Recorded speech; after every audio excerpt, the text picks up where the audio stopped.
Austatud täiskasvanu hariduse spetsialistid, head kaasteelised.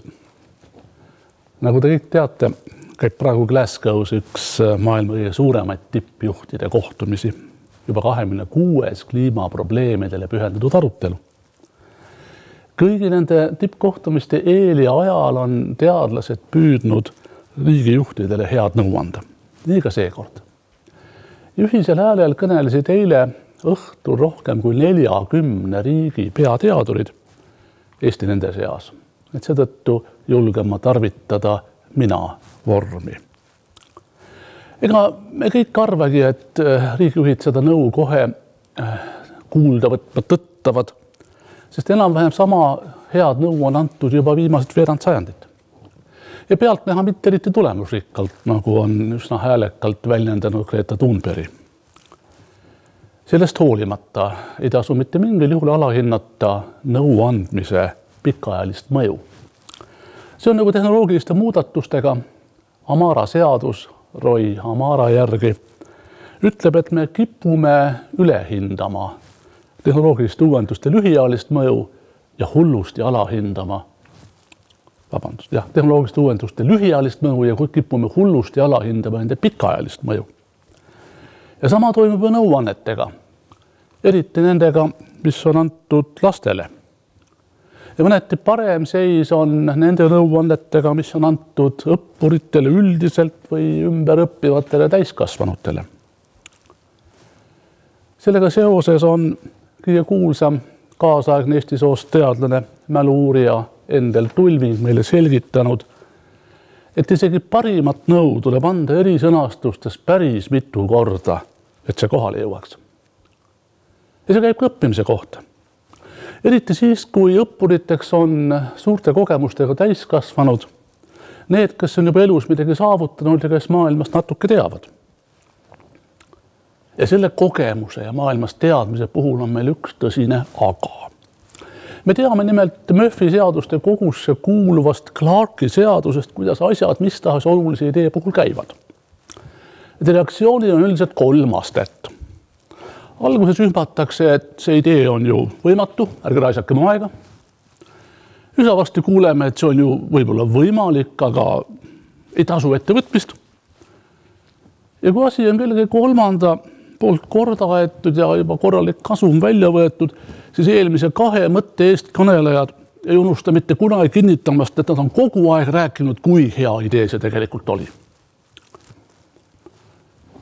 Kui üldse midagi täiskasvanute õppimist põhjalikult segab, siis just selle seaduse mõju.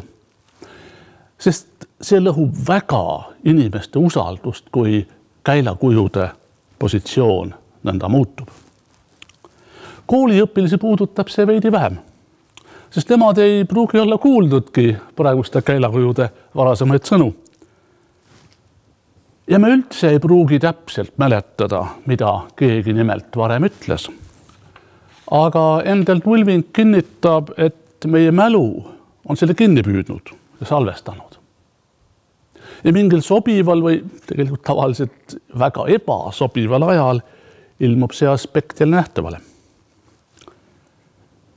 Nii et õppimine on tegelikult suurelt jaolt usalduse küsimus, nii nagu nõuannete kuulamine.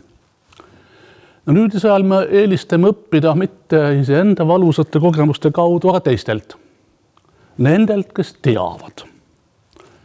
Ja see on üks mõttekoht läbi sajandite ja saab olema mõttekohaks tulevikus, kes siis peaks õpetama. On selge, et õpetaja peaks õppijast olema palju targem ja kogenum ja kindlasti usaldusväärne. Sest muidu ei ole mõtet teda kuulata ja veel vähem õppust võtta. Sel tähelepanekul on küll palju sügavam sisu, mille on sõnastanud Bertrand Russell. Tsiteerin: kui rumal inimene jutustab ümber seda, mida tark räägib, ei ole see kunagi õige. Sest alateadlikult muudab ta kõik selle, mida kuuleb, selleks, mida tema suudab mõista. Ja nii võib tegelik mõte minna kaduma veel hullemini kui tõlkes. Ja siit üks lihtne mõte. Isegi kui õpitakse globaalselt teadaolevaid asju, on õppimine üldiselt lokaalne. Õppimise edu tugineb suurelt jaolt õpetaja tarkusele ja usaldusväärsusele. Need omadused realiseeruvad mitte nende silmis, kes õpetaja tööd maksavad, vaid need realiseeruvad õppurite silmis. Ja õpetamise korraldajad ei saa neist asjadest üle ega ümber. Tagasi Glasgow'sse ja eilsesse õhtusse. Ega meie peateadurite seltskonnal midagi revolutsioonilist ju öelda ei olnud. Aga mõned uued aspektid siiski lipsasid meie sõnumitesse sisse, mis on relevantsed ka väga tänase päeva jaoks. Me rõhutasime, et tehnoloogilistest uuendustest ja põhjalikust sotsiaalmajanduslikust analüüsist enam ei piisa. Me vajame midagi rohkemat. Me vajame lahendusi, mis suudavad arvestada inimeste unistusi, soove, hirmusid ja ka inimkäitumise eripärasid. Ei piisa väitmastest rohepöördes saame kauba peale veel puhtama õhu ja parema tervise ja energiajulgeoleku ja ka hulga võimalusi uusi ja paremaid ärisid teha. Inimesed peavad ennast selles protsessis hästi tundma. Ideaalis olema isegi eestvedajad, sest muidu asjad lihtsalt ei toimi. Me ei pannud paberile kirja, aga me panime ridade vahele mõtte, et elamist väärivat tuleviku ehitamine on sarnane vaktsineerimisega. Probleemid on globaalsed, aga lahendused on lokaalsed. Vaktsineerimine on üksikisiku tegu, aga vaktsineerimise mõju on alati kollektiivne. Sama lugu on rohepöördega või kliimamuutuse leevendamisega. Üleminek teistmoodi toimimisele peab olema globaalne, toimuma enam-vähem sarnaselt korraga kogu maailma mastaabis. Ja samal ajal iga aparaat paigutatakse konkreetsesse kohta, kellegi aia taha või lausa õue sisse. Seekord me ütlesime, et sageli ei ole ju aparaati üldse vaja. Tehnika viimane sõna ei ole mitte alati parim lahendus, kõik sõltub kohast ja tingimustest. Me ütlesime, et tuleb nutikalt rakendada traditsioonilisi oskusi, ka põlisrahvaste oskusi, ellujäämise oskusi. Tuleb sobituda kohalike oludega ja mis kõige tähtsam, püüda mõista ja toetada päris tavalisi inimesi.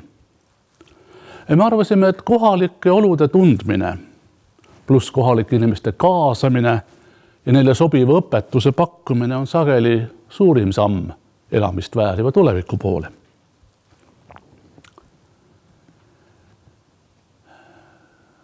Kaine mõistus ütleb meile, et mastaapsed ümberkorraldused, mis tahes kriiside leevendamine ja neist välja tulemine ei tohi käia isevoolu teed, lootudes, et kvantiteet ükskord ise hüppab üle kvaliteediks. Kurja juur on selles, et kui lasta suurtel muutustel, eriti kriisidel omaette areneda, siis juhtub alati üks ja sama, rikkad saavad rikkamaks, vaesed jäävad vaesemaks, ühiskond polariseerub, rahutus suureneb ja potentsiaal rahutusteks kasvab. Selles suunas kipub liikuma tegelikult iga ühiskond, kus inimeste tulevik on jäetud põhiosas nende endi vastutusele ja osaliselt ka Eesti ühiskond, kus me näeme kiiret polariseerumist. Aga see ei ole ajaloo vältimatu kaasnähe. Kogu maailma tulevikku muutvad protsessid vajavad mitte ainult uusi tehnoloogiaid ja seadmeid, vaid ka palju õppimist ja sinna juurde tarka juhtimist ja selgeid plaane. Ja mitte ainult riigijuhtide, vaid ka regioonide, valdade ja üksikute kogukondade tasemel. Sest iga koht on erinev. Ja nende iseärast nutikas arvestamine on sageli rohkem kui pool võitu. Kui püüame kaasaegses maailmas õppimist lahti mõtestada, siis me ei pääse üle ega ümber informatsioonist ja selle liikumisest. Ja tagasisidetki õppimisele saame ju selle kaudu, et õppur end kuidagi väljendab või midagi kasulikku teeb. Õppimise olemus on küll infoajastul muutunud. Fakte on nii palju, et isegi ühe kindla valdkonna piires pole ühel lihtsurelikul enam võimalik neid kõiki omandada. Ja peal selle on veel tohutu hulk asju, mis ei ole õiged. Mõnikümmend aastat tagasi, kui hakkas tekkima elektrooniline infovahetus, tundus, et kohe-kohe jõuame heasse uude maailmasse, helgesse infopõhisesse maailma, kus iga oluline tõsiasi on vaid paari kliki kaugusel. Siis tuli kainenemine, selgus, et sisenesime müra ja ebatõdede maailma. Maailma, kus sõna on vaba ja kus teave ei pruugi olla tõene. Ja kus teabe adekvaatsuse kontrollimine on järjest keerukam. No, märksõnad on siin internet ja sotsiaalmeedia, aga kumbki neist ei ole saatanast. Need on tegelikult eelmise sajandi kõige fantastilisemad leiutised ja mõlemad on olnud ja on kindlasti kaua aega edaspidi suurepärane võimalus nii enesetäiendamiseks, arendamiseks kui ka meelelahutuseks. Ja mõlema tugevaim ja nõrgim külg on üks ja sama märksõna, see on vabadus. Osalt võib-olla ka tagasiside puudumine või selle hilinemine. Et kui naabriga üle aia tülli minnes on küllalt lihtne säilitada soliidsust, siis nüüdisaegses infoväljas, olgu siis e-kirja või kurja Facebooki kommentaari kaudu on lihtne ju kaasteelise näkku sülitada. Seda saab teha ju ka anonüümselt või vale nime all. Interneti kasutamine on saamas üheks inimeste põhiõigustest. Sellega küll kaasub otse kohe hoopis teine, natuke torkivam küsimus, et kas inimestel on ka siis võõrandamatu õigus viibida infopüra keskel või paigutada ennast teadlikult konstrueeritud valeinfo välja. Nõukogude süsteemi ühelt kõige sädelevamalt kriitikult, väljapaistvalt filosoofilt Aleksander Zinovjevilt pärineb mõte, et pole midagi saatanlikumat kui professionaali käega moonutatud tõde. Isegi haritud ja kogenud inimesel on sageli pea võimatu omal käel leida teed sellise tõe ja vale eristamiseks. Ja veel raskem on aduda, millist infot näidatakse teadlikult vääralt või osaliselt, jättes lihtsalt mõne konteksti radikaalselt muutva aspekti välja. Nii näiteks toimis hiljuti Facebookis Varro Vooglaid. Ta kirjutas sinna, et akadeemik Krista Fischeri hinnangul tulnuks 23. oktoobril Vabaduse väljakul toimunud meeleavaldus lihtsalt ära keelata. Tsitaat. Ja Varro Vooglaid tegi sellest mõttest lähtuvalt hulga kaugele ulatuvaid järeldusi. Kui ma järgi vaatasin, siis Krista Fischeri sõnad olid tegelikult sellised. Järgneb pikk tsitaat, ma palun seda aktsepteerida. Tsitaadi algus, sellisel moel seda lubada ei olnud õige. Delta-tüvi on nii nakkav, et võis levida ka vabas õhus. Aga peamiselt selle võimaluse, et inimesi pannakse bussidesse ja tuuakse mujalt kohale, oleks kindlasti pidanud välistama. Fotodelt on näha, et Võrust, Valgast, Tartust ja mujalt kohale toodud olid peamiselt vanema generatsiooni esindajad, istusid bussis tihedalt koos ilma maskideta. Oleksin toetanud selle ürituse ärakeelamise otsust, kuigi saan ka aru neist, kes õigustasid lubamist. Varro Vooglaid tõi oma tekstis ära ainult esimese ja viimase lause, sellest muutus kogu kontekst. Kui nüüd sõna on nii vaba, et sõnumit võib julgesti moonutada ja kui seda tüüpi väitlus ja moonutamine ja moonutatult informatsiooni esitamine on inimõigus ja praegu tundub, et on, siis ei saa me enam piirduda vaid klassikalise haridusega, mis tutvustab fakte ja pakub valiku seoseid nende vahel. See on koht, kus täiskasvanu haridus peab sekkuma. Noor põlvkond saab juba koolist teada, mis on demagoogia, kuidas ära tunda manipuleerimist. Sellist teadmist ja kaasnevat paksu nahka paljudel keskealistel ja vanematel inimestel lihtsalt pole. Nii et kui sõna on nii vaba, siis peab kogu haridusmaastik reageerima. Sest inimestel on võõrandamatu õigus omandada demagoogia ja manipuleerimise mõju tasakaalustav haridus. Inimesed ei ole süüdi selles, et siis kui nemad koolis õppisid, oli hea lastetoa ja efektiivse enesekaitse tähendus teistsugune. Me peame reageerima ühiskonnana ja ka koolisüsteemi kaudu sellele, et nende kategooriate tähendus muutub. Inimestel on ka võõrandamatu õigus ja vajadus saada korralik haridus ka sellest, kuidas teha faktikontrolli, kuidas tunda ära petukirju, õngitsemist või püramiidskeem. Tegelikult ei ole selles väites mitte midagi uut ega revolutsioonilist. Kui maailm muutub keerulisemaks, siis peab vastavalt muutuma hariduse paradigma. Ehk parafraseerides tuntud ütlust, et igaüks peab olema vähemalt üks kord elus noor, pole tähtis, mis vanuses. Täiskasvanu hariduse roll kasvab juba sel lihtsal põhjusel, et ainult väga vähestel on tänapäeval privileeg töötada samas valdkonnas kogu elu. Elu muutub lihtsalt nii kiiresti, et õpitud ametid kaovad. Ja laiemas plaanis oleme paljude suurte väljakutsete ees, millest sõltub hulk kaduvaid, aga ka tekkivaid ameteid. Tulevikku piiludes me ei saa üle ega ümber energiaprobleemist. Mitte on sellepärast, et elektri hind on hüpanud mitte lakke või juba laest läbi katusest välja. Seal on palju sügavamad põhjused. Sest kaasaegne infoühiskond saab eksisteerida ainult siis, kui seda toetab perfektne energiavarustus. Selle kontekstis me räägime praegu palju rohepöördest. See ei ole lihtsalt rohkem metsa või puisniite või taastunud rabasid. See on lõvi osas hoopis midagi muud. On 2 aspekti. Kasutada vähem energiat ja teiseks osata puhtamalt elektrit toota. Mis tähendab, et tekib raudselt sadu uusi ameteid. Küll on hea teada, et mis suunas võiks haridus vaadata, et õigel ajal reageerida. Emedelt öeldes kõige rohelisem on see energia, mis on üldse jäetud tootmata ja tarbimata. See koormab keskkonda kõige vähem. Eestil on siin tegelikult suur edumaa. Ja võtmesõna on hoonete kompleksne renoveerimine. Praegu tundub olevat see kõige parema kulu-tulu suhtega tee rohepöörde realiseerimisele. See ei ole mitte ainult soojustamine ja küttesüsteemi vahetus.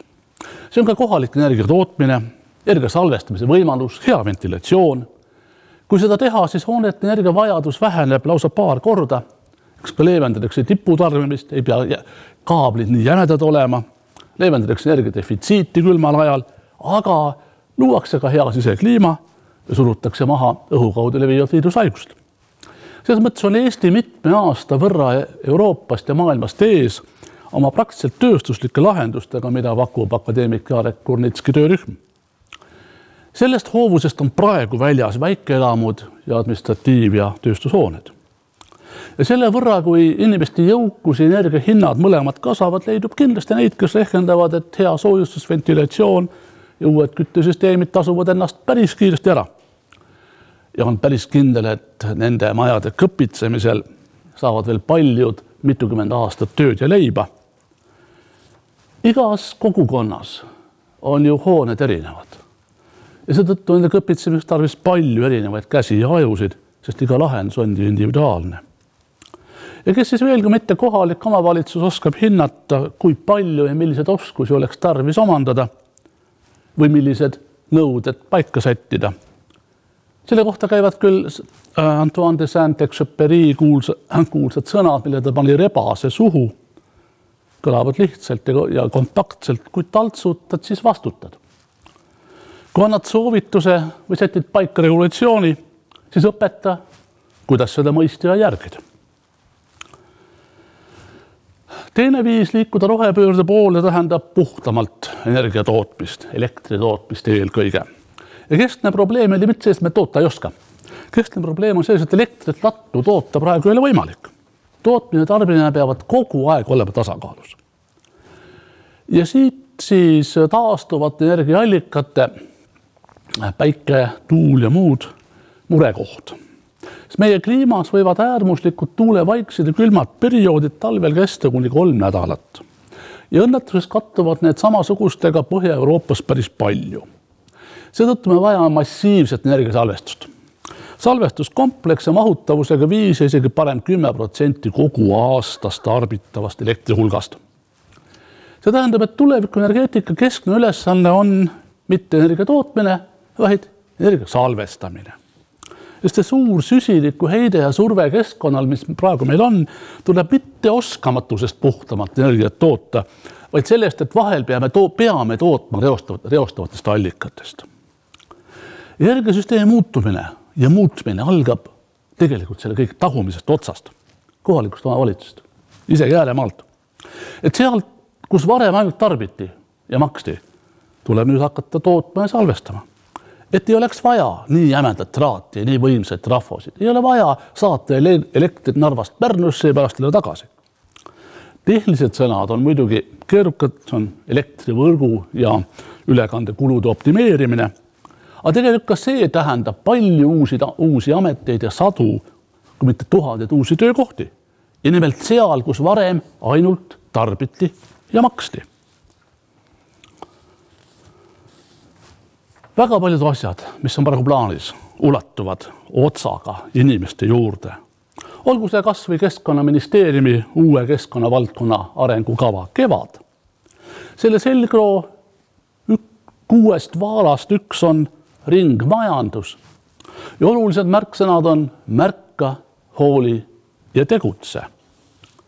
Eks nad kõik ulatuvad inimeste juurde või nende igapäevase töö juurde. Ringmajanduse suur idee on ju fantastiline. Ei ole enam prügi, on lihtsalt teistmoodi ressurss. Kui naljatades öeldakse teaduse kohta, et ühe mehe vead on teise mehe andmed. Suund, kuhu liigub kogu Euroopa, on päris selge. Rakendatakse tarkust. Peetakse silmas, et kõigi poliitiliste otsuste puhul, kõigil tasanditel, oleks laual teiste argumentide kõrval ka seonduva valdkonna parim teadmine ja sellega koos vastav väljaõpe. Olgu see tselluloosi tehas, tuumajaam, uus väike sadam, päikse- või tuulepark. Ja see suund on äärmiselt vajalik ka kohalike omavalitsuste tasemel, eriti just väikest omavalitsuste tasemel. Mihkel Muti sõnadega väike peab endast niimoodi märku andma, et see teistele väga närvidele ei käiks, aga siiski tähelepanu köidaks. Ja natuke käib see närvile nagunii, sest väikeste olemasolu on suurte jaoks juba iseenesest tüütu. Eesti on väike riik, kus peaaegu kõik tunnevad kõiki. Ja parim teadmine enamasti vaid paari telefonikõne kaugusel. Ja sageli piisab kiirest nõupidamisest nendega, kes teavad tarkadega ja mitte kavalatega. Nendega, keda usaldatakse ja kelle järgi joondutakse. Ja nii on paljudes ühiskonna elu aspektides kullakaaluga eksperdid, kes on kohalikus elus nähtavad ja usaldatavad. Ja suure füüsiku Werner Heisenbergi definitsiooni järgi on ekspert selline inimene, kes teab kõige hullemaid vigu, mida tema alal on võimalik teha ja teab ka seda, kuidas end vältida. Ja eriti oluline on see kohalikul tasemel, kus ressursse ja vintskust ei pruugi nii väga palju varuks olla. Ja meile peaseks olema meeletult palju informatsiooni. Tuletame meelde Lennart Meri sõnu, õigete otsuste langetamisel ei ole määrav mitte informatsiooni hulk, vaid selle kvaliteet. Ja praegusel hetkel sobivad ehk punkti panemiseks hästi Iiri kirjaniku ja õpetlase Clive Staples Lewisi sõnad. Me ei saa minna tagasi ja muuta algust. Aga saame startida sealt, kus oleme ja muuta lõppu. Saame seda teha, pakkudes oma kaasteelistele usaldatavat informatsiooni, head ja täpselt sihitud haridust ja haritust, innustades neid selle alusel julgelt tulevikku vaatama. See teeb kogukonnad tugevaks.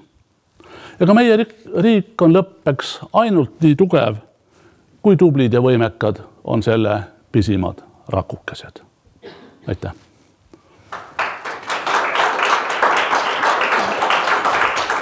Suur aitäh nende mõttevahetuste eest.